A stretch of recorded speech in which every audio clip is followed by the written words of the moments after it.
reprodução é vital para a continuação de qualquer espécie. Geralmente, este é um processo natural, mas quando acontece alguma falha, a ciência entra em cena para que o milagre da vida aconteça. Para aumentar o seu conhecimento e ampliar a sua visão de mundo, começa agora o nosso programa Ponto de Vista. Hoje falando sobre reprodução assistida.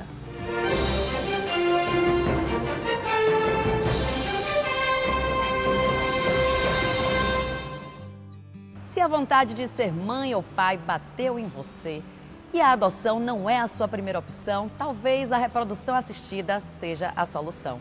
E para falar sobre este assunto, aqui no Ponto de Vista de hoje, eu recebo com muito prazer a doutora Zuleika Guimarães. A doutora Zuleika, ela é ginecologista, obstetra, especialista em reprodução assistida, médica do Centro EVA, da Clínica Gênese e da Clínica Idem. Muito bem-vinda, doutora. Obrigada, querida, pelo convite. Obrigada. E também aqui com a gente hoje a doutora Iloa Rodrigues.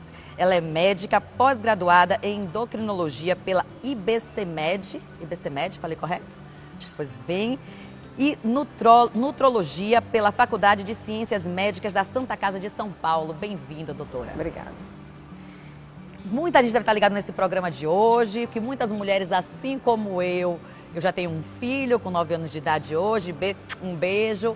Mas tô chegando naquela idadezinha lá dos 30 e poucos. 3,5.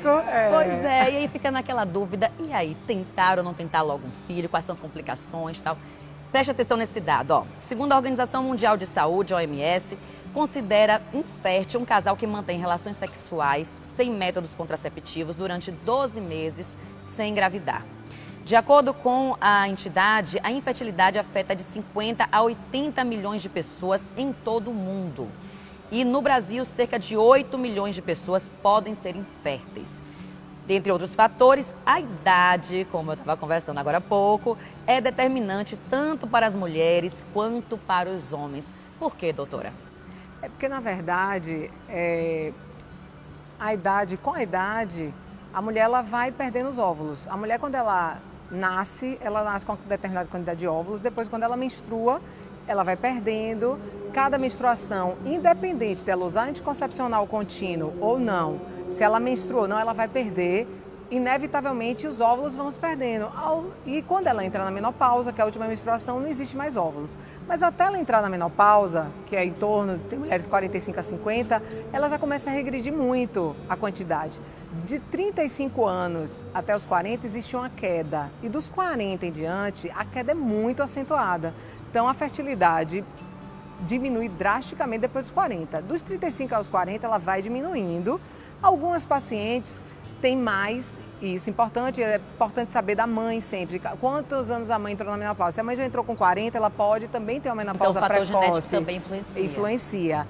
E outros fatores ambientais, comportamentais e nutricionais que Lua vai falar também influenciam, a gente sabe disso.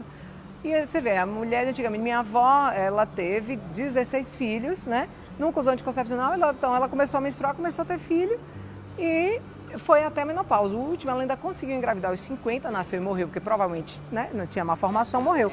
Mas para você ver que naquela época ainda se engravidava como com acima de 45 antigamente, anos. né? Que as pessoas tinham um histórico de muitos filhos e muitas vezes uns seguidos do outro, né? Minha avó teve 14 filhos. Também. Então... Mas era a realidade. E tipo assim, dos 16 que minha avó teve, ficaram 8 vivos. Porque também era natural perder ou abortar. Hoje, se a mulher aborta, ela entra em desespero, mas é da natureza. Ela está selecionando. O que tem malformação, a natureza vai selecionar em 99%. O que acontece com todas as espécies, né? Não só com a humana. Exatamente. Só que aí, quando a mulher já deixa para engravidar mais tarde, né? Depois dos 38, 40, engravida. E aí... E com relação aos homens, doutora, também a idade é um fator determinante? Porque tem aquela cultura de que para o homem não, o homem pode ter filho a qualquer idade. E não é bem assim, né? A gente sabe que o sêmen, a qualidade do espermatozoide vai diminuindo depois dos 40, assim como na mulher. Agora, mesmo diminuindo, é claro que o homem ainda consegue ter mais filho porque ele produz a cada 3 meses, 72 dias na verdade.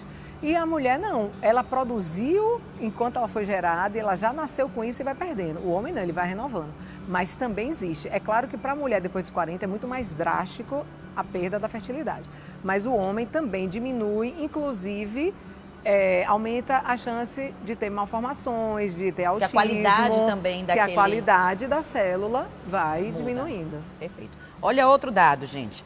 Segundo o site da Sociedade Brasileira de Reprodução Assistida, SBRA, o consumo excessivo de bebidas alcoólicas é outro fator que pode influenciar na função reprodutiva de um casal. A relação da ingestão excessiva de álcool e infertilidade dos homens é inconclusiva ainda, mas é possível perceber efeitos nocivos desse consumo no espermograma. Embora a evidência científica seja limitada quanto à fertilidade, o consumo alcoólico em altas doses, que seria o seguinte: mais de 2 doses de 20 ml de aguardente por dia, por exemplo, pode acarretar efeitos adversos na fertilidade para ambos os gêneros. E aí, doutora Eloá, é uma verdade isso? Você acha que tanto esse fator de consumo alcoólico, porque na nossa sociedade é muito cultural isso, né? A gente induz muitas pessoas a usarem o álcool, até como se o álcool nem fosse uma droga, né? E aí, isso, às vezes a pessoa nem imagina que talvez essa forma de vida que leva está acarretando nesse problema de fertilidade. A gente utiliza o álcool, né, a bebida alcoólica, para confraternizar. Então, a maioria das pessoas utilizam o álcool. O problema do álcool é que ele é um agente inflamatório.